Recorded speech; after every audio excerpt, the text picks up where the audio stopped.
In this video, I'm going to show you the creation process of how I created this Gollum's Cave scene artwork in Blender. So if you're a regular viewer of my channel, then you probably know that I'm a huge Lord of the Rings fan, so I thought it would be really cool to make this scene of Gollum looking down at Bilbo in Gollum's Cave. And if you'd like to help support me and also get the project files for this artwork, then that's going to be available on my Gumroad and Patreon. So if you're interested, the links will be in the description of that, and you can actually purchase the Blender file with the textures and the final renders and everything if you're interested. And I added an Easter egg in this final artwork, so definitely be looking out for that as you watch the video. And let me know in the comments if you find the Easter egg. And at the end of the video, I'm going to show you the finished artwork again and give you a moment to try to find the Easter egg. And then if you can't find it, then I will show you what it is. So definitely be looking out for that as you watch the video. Thank you to Sketchfab for sponsoring this video. Sketchfab is an awesome 3D model site where you can upload, buy, and sell 3D models and assets.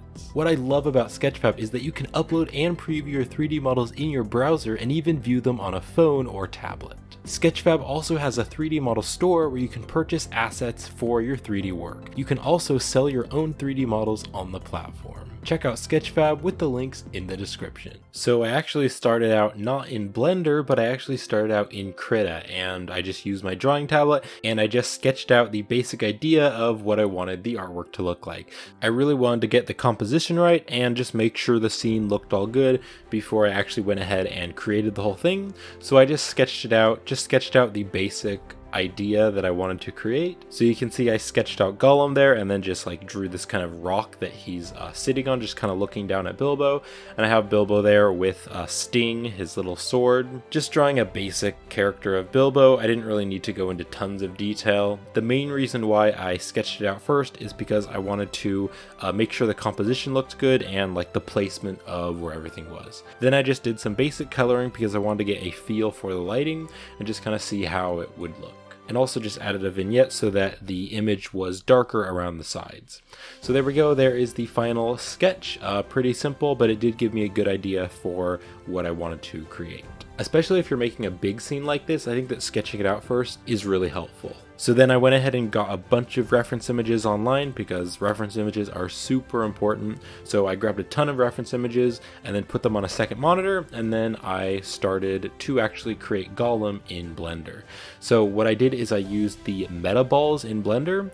You can see I'm just adding some different meta ball objects, and I just made the basic shape of Gollum. So I'm making his body, and then you can see I'm making his legs there and his arms, and adding a head and making a neck as well. And then I just duplicated that and made the feet as well, and also made Gollum's pointy ears. He does have somewhat pointy ears because, spoilers, he is a hobbit. And then once half of his body was created, what I did is I converted it to a mesh. And that way it wasn't the meta balls object anymore, it's actually a real mesh. And then what I can do is I can go into edit mode and I can actually cut half of it off and then add a mirror modifier.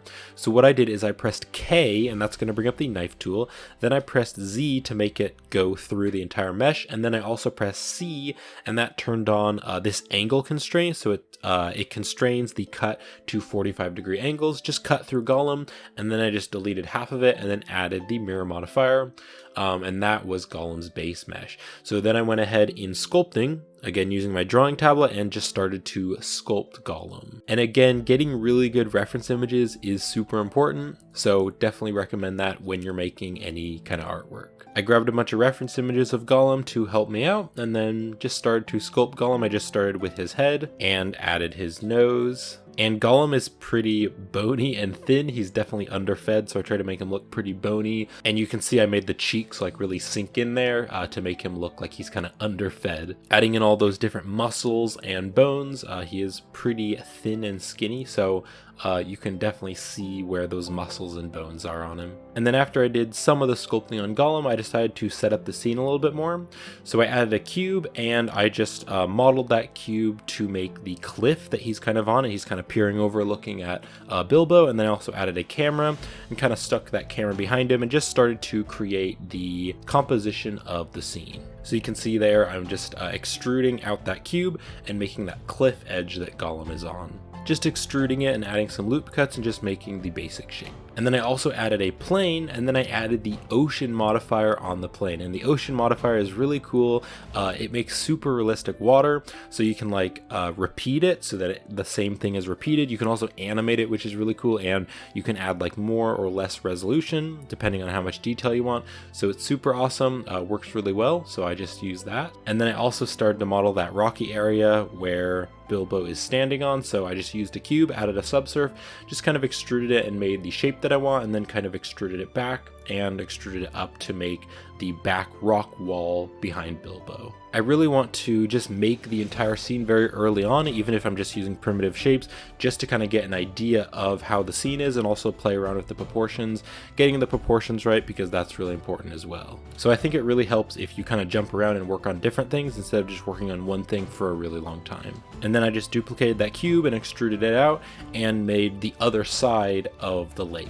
And then I wanted to make some basic lighting pretty early on, so I just added a plane and add the emission material. I'm in cycles render, so I can use the emission material with the plane. And then I just added some basic materials over all the objects. So you can see I just added that shiny material for the water, and then I also just added like some basic gray materials for the rock, and then also for Gollum. And then I also added a cube and just started modeling some very basic rocks and just sticking those rocks around and just making like boulders and things, because I just wanted to get a very good idea of the composition and scale of the scene. So I think that's really helpful to do that early on when you're building a big scene like this. Also adding some like pointy rocks. When I was looking at reference images and stuff, it seemed like they had a lot of like pointy rocks that were kind of jutting out of the ground. So I just made that cube, made those like big spiky things, and then just stuck that in the ground just for the time being to get an idea of how the scene was going to look. And then I also did some basic modeling for Gollum's boat. So just added a circle there and extruded that down.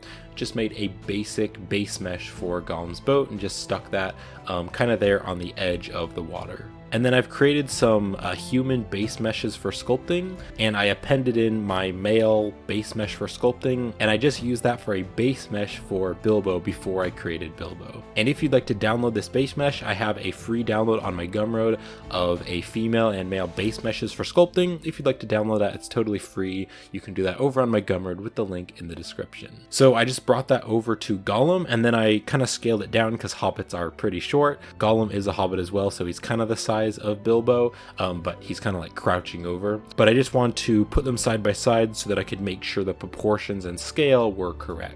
And then I also just cut off the arms because I didn't really want, you know, like a T pose. And then I just stuck that where I want Bilbo to be.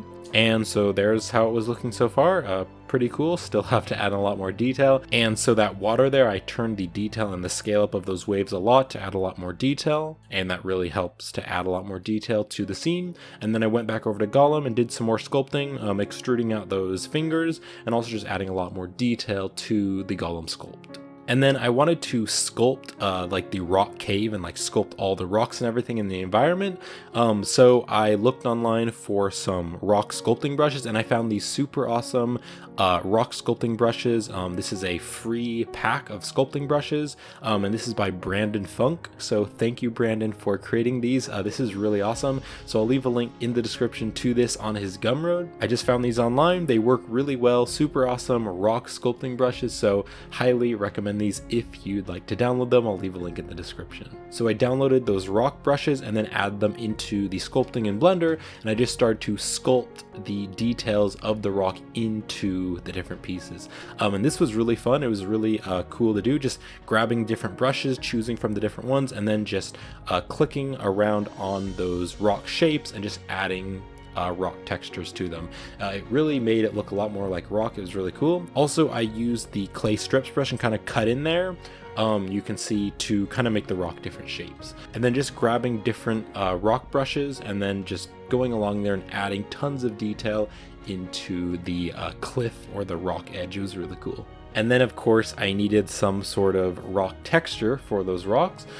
So I grabbed this rock 008. This is from cc0textures.com. I really like this rock texture. It looks pretty cool. So I just downloaded that, and then I put those textures on all of my rock materials, and it worked really well. And then instead of UV unwrapping these, what I did is I added the mapping and texture coordinate node, and I set the object to the mapping right there on the texture coordinate. And then on all the textures, I changed the flat to box, and then I turned the blend value to something around 0.2, and I did that for all of the textures. And this texturing method works really good for, you know, kind of random organic textures like rock.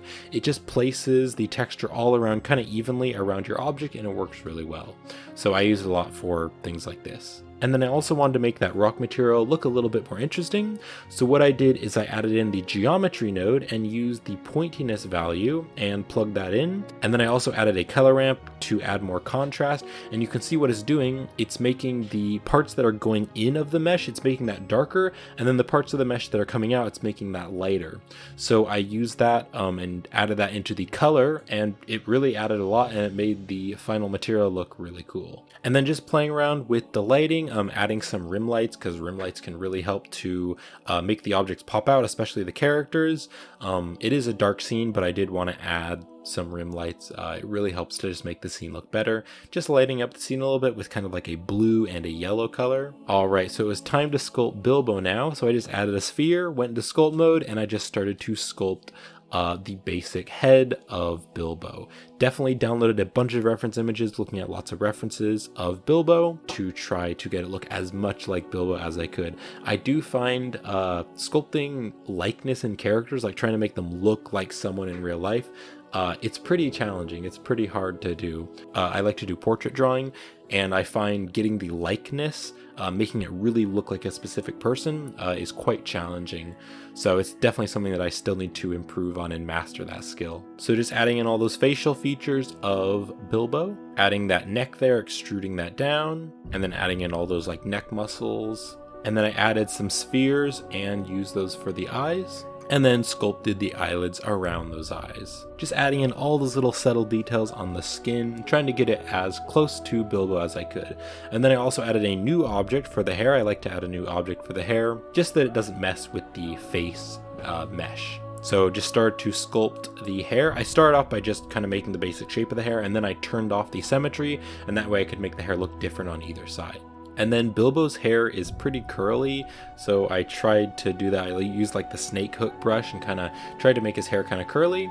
Also adding in those pointy ears. Hobbits do have pointy ears, not as pointy as elf ears, but they are somewhat pointy. And then just adding more curls to Bilbo's hair. I do find hair kind of hard to sculpt, so that's definitely something I need to keep on practicing. And then I just added a cube and added a subsurf and just used that to start modeling Bilbo's body. So just extruded out the arms, added a mirror modifier, and I also like modeled his like jacket or his coat. And then also just adding like his vest that he wore, and also adding another cube and just modeling his legs. And then also adding his hobbit feet, just extruding that out, adding those pants as well, and then extruding out those big hobbit feet. And then also making just a base mesh for his hands. So then I went into sculpting and just started to sculpt all of his clothes. So like sculpting his vest and sculpting his jacket and everything. Trying to make it look like cloth, so adding like some wrinkles in the sculpting his pants, and then just adding those wrinkles and creases all around his clothes to try to make it look more like cloth. And then also using the crease brush and kind of going in there and creasing his cloth as well. And then also I'm like creasing where his buttons are, so I'm making those little bits for the buttons to go in, and then later on I model some buttons and stick them on his jacket. Also sculpting a little pocket there on his jacket, and also sculpting that little flap that would come up on his jacket, and adding more detail as well to his ear, and then also just sculpting more creases and wrinkles around his jacket, kind of like where his shoulder is and all that. And then sculpting his big hairy hobbit feet, so I just started to sculpt all the toes and just adding more detail to that object. Trying to get the anatomy to look realistic. I definitely need to improve my anatomy skills. So there we go, there is the sculpt so far. I do a little bit more sculpting later on, but I decided to model his buttons. So I just modeled one simple button. Actually, it was probably a little too high geometry. That's kind of high geometry for just a small little button. But yeah, just made one button, added a subsurf to that, added loop cuts and stuff, just smoothed that out, and then I stuck that button on his jacket and just duplicated it and just put that on his jacket. Those are the buttons that he loses when he's trying to like slip out of the back entrance of the mountain. So then I needed some sort of fabric texture, so I used this fabric 030, and this is on cc0textures.com. Great material. I just used that for all of the cloth on Bilbo. So I actually just projected from view because I knew I was only going to see Bilbo from the front, so I just UV projected that from the view and then stuck that cloth there on his vest and all of the cloth. And then I also used a color ramp to change it and kind of make his colors different. So like his vest is green and his jacket is orange, and just used a color ramp to change the color of the texture.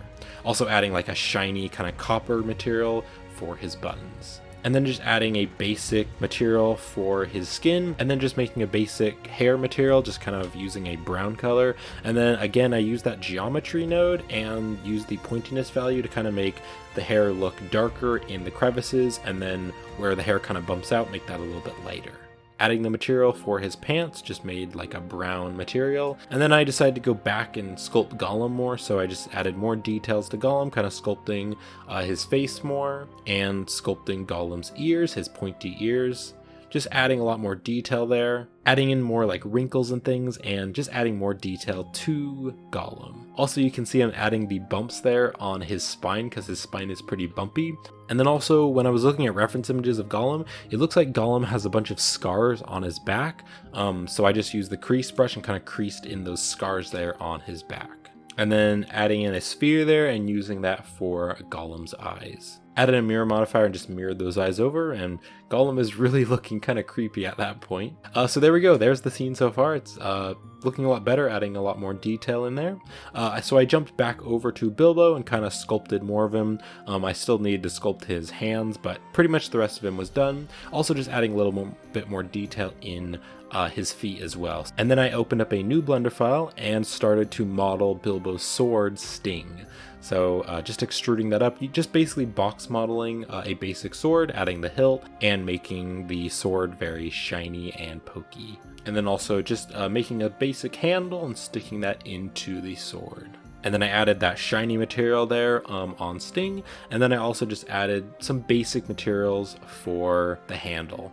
So there we go, there is Sting, so I added Sting into the Blender file. And then also I wanted Bilbo to be a little bit different. I want his pose to be a little bit more unique, so I kind of rotated his leg, and then I also just went into edit mode and like pulled up his arm. I didn't really want to add an armature and rig it and all that because it was just pretty simple. So I just went into edit mode and kind of rotated his arm up, and then I stuck the sword in his hand. And then you can see that there's some issues there along like his arm and stuff, so I just kind of sculpted that and kind of fixed that. Also, I rotated his fingers around the sword just to make it look a little bit more realistic.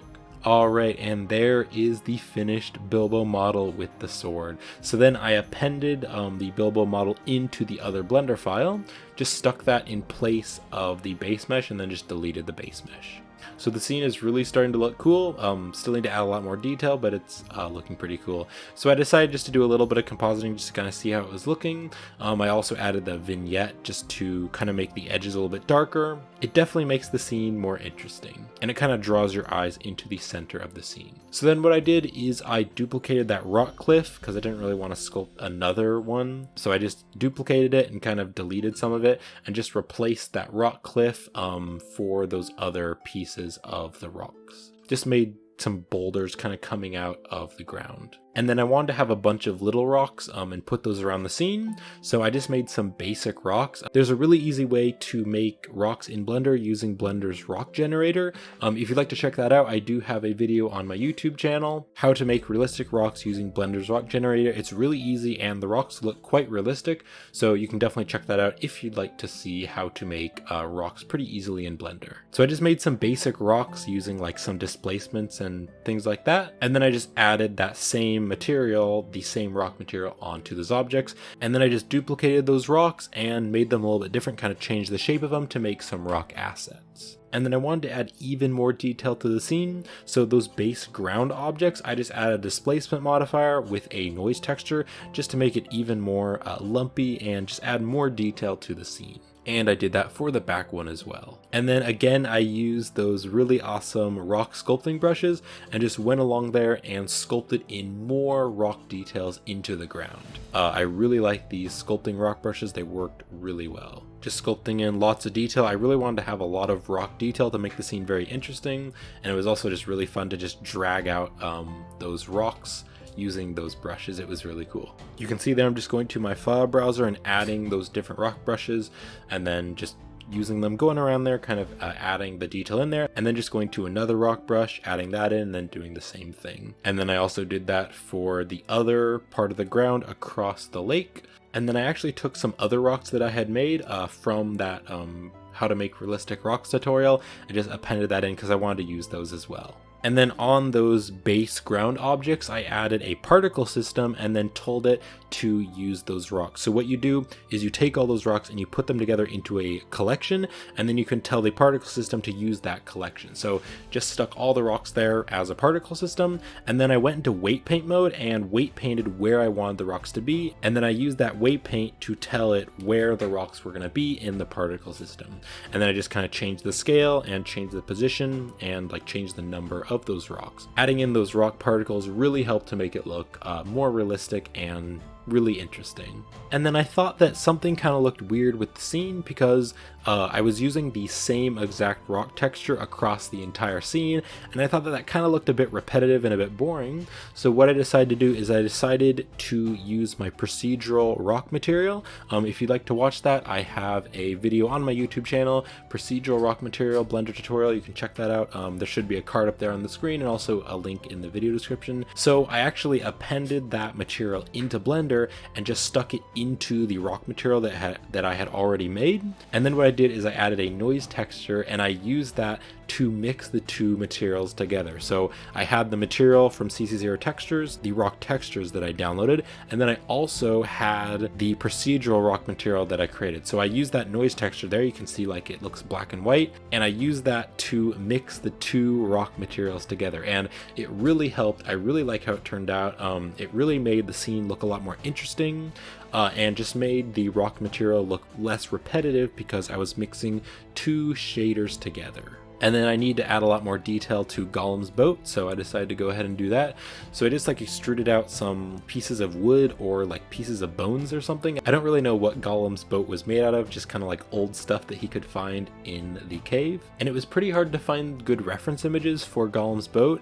I looked at like some screenshots from the movie. It was pretty hard to see what Gollum's boat was looking like. There wasn't really much references online, but I did find some references. So I just had to use what reference images I could find and try to make Gollum's boat interesting. So just extruding out the frame there, it seemed like Gollum's boat had like a frame and then maybe had like some kind of cloth or leather kind of holding the boat together.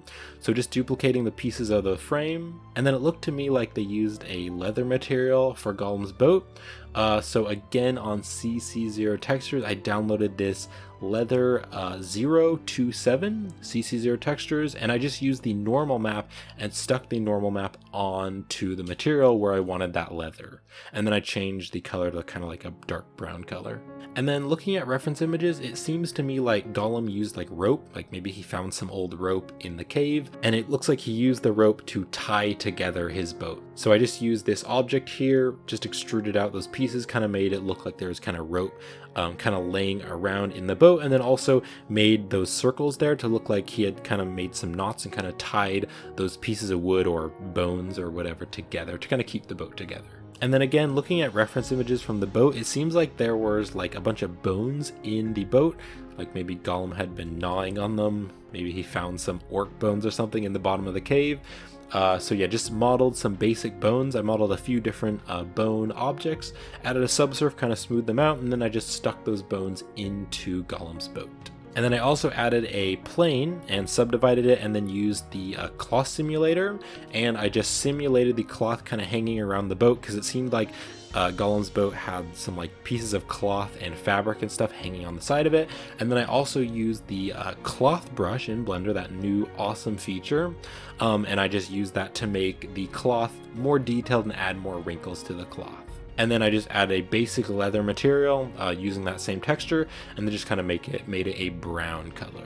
and then adding another big piece there kind of hanging over the frame there. I think it made it look pretty interesting. Just trying to add a lot of detail in there, so, you know, duplicating those bones. And there we go, there is Gollum's boat. So then I duplicated some of those rocks and just had them poking out of the water. I thought that would make it look more interesting, just some of the bigger rocks maybe just peeking out of the water. So I just duplicated some of those rocks and just stuck them coming out of the water. And then I also modeled Gollum's little shorts, the little cloth that he wears around his waist. Just did some basic box modeling for that. And then I added a subsurf as well to give it more detail. And then I used the cloth physics and just made that to kind of fall over Gollum. So there is the final result so far. I like how it's turning out, and I definitely like that rock material, like adding those two materials together. I think it makes it look a lot more interesting. So hobbits have very hairy feet, and so I added a particle system using hair, and then I also weight painted where I wanted the hair to be on Bilbo. And then in the particle edit, I just combed Bilbo's hairy hobbit feet. So you can see, there we go. He's got some nice hairy hobbit feet. And then you can see there on the other leg, I just went into weight paint and then just weight painted where I wanted the hair to be. And then I wanted Bilbo to look even more realistic, so what I did is I actually took a picture of my face, and then I used that as a stencil brush, and I texture painted my face onto Bilbo. So I actually used my face texture for the skin texture to texture paint onto Bilbo. And it definitely made Bilbo look more realistic. That texture painted map though there is pretty creepy looking. Yeah, so there we go. It doesn't really look good close up, but from far away it definitely made Bilbo look more realistic. Alright, so we're getting towards the end of the scene, but just kind of looking at the scene, I thought that it kind of needed some more nature. There probably wasn't very much nature down there in the cave, but I just thought adding a little bit of nature, just adding a little bit of plant life would really help to make the scene feel more real and more alive. So what I did is I downloaded two different textures. I downloaded this foliage 003 and foliage 002 from cc0textures.com. So these are just a tiny little bit of like grass, and it looks like some grass seeds. And then I added that in as images as planes, then also made the background transparent so that you could just see those pieces of grass. And then I made each blade of grass its own object, and then just kind of stuck the planes together and kind of rotated them to make some basic grass particles. Just duplicated them and kind of changed them, kind of rotated them around. And then I also did that for the other texture as well. And then I also moved those pieces of grass up in edit mode so that the origin point was at the bottom of them. And that way, wherever the origin point is, that's where the grass is going to come up in a particle system. So there we go. There are the finished grass assets. So I appended those into the main scene, and then I used a particle system to put them on the ground. And then I also went into weight paint mode and I just painted where I wanted those grass clumps to be.